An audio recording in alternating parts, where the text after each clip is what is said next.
So here we are given x plus 1 over x equals 2 times cosine of theta. So using this, we need to find out the value of x raised to the power of n plus x raised to the power of negative n. So let's begin with our given equation.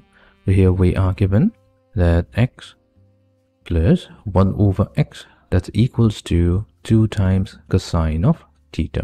So we'll transpose 2 times cosine of theta to the left hand side such that we have x minus 2 times cosine of theta plus 1 over x equals to 0. Now what we'll do, we'll multiply throughout with x. So this gives us x squared minus 2 times cosine of theta times x plus 1 equals to 0.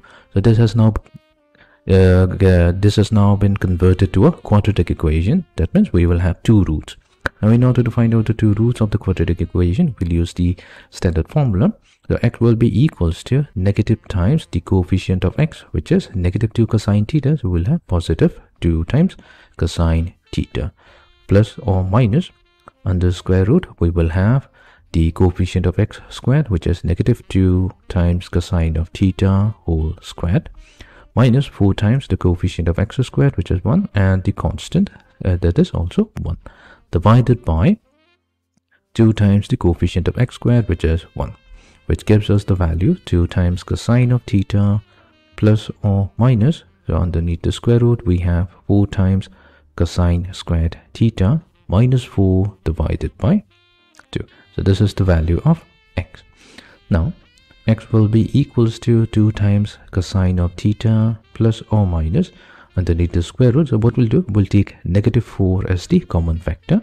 That means we now have negative 4 multiplied to 1 minus cosine squared theta whole divided by 2, which will be equals to 2 times cosine of theta plus or minus underneath the square root we'll have.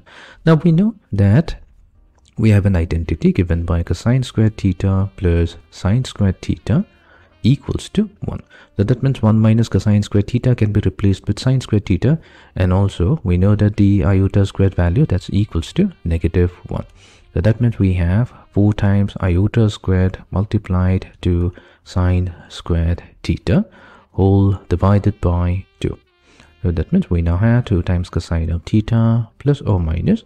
So we'll take the square root of 4i squared sine squared theta. That's simply 2i times sine theta whole divided by 2. Now dividing each terms with 2 in the numerator, we have cosine of theta plus or minus iota times sine theta. So we have obtained the value of x. Now we will consider, let's consider only one of the root. So here we have x equals to cosine of theta plus iota times sine theta. So we were only considering one of the root. We can also work with the other root. That's totally up to your choice. Now what we'll do, we'll raise x to the power of n. So that means we have cosine of theta plus iota times sine of theta whole raised to the power of n. Now we can use the De Moivre's theorem here. This is simply equals to cosine of n theta plus iota times sine of n theta. Similarly, what we'll do, we'll take this particular x value and raise it to the power of negative n.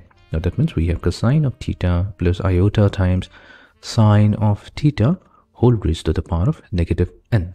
Again, applying the De Moivre's theorem, we'll have cosine of negative n theta plus iota times sine of negative n theta.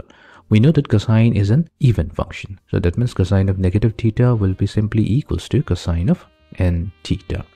But our sine is an odd function, so sine of negative n theta will give us negative sine n theta. That means we are getting negative iota times sine of n theta. So this is the value of x raised to the power of negative n. Now if we add both of them, then we should get x raised to the power of n plus x raised to the power of negative n. So this will be equals to 2 times cosine of n theta. So clearly the imaginary part in both the two cases are additive inverses of each other, so they will cancel out, and this leaves us with the final value. So x raised to the power of n plus x raised to the power of negative n is going to give us the value 2 times cosine of n theta.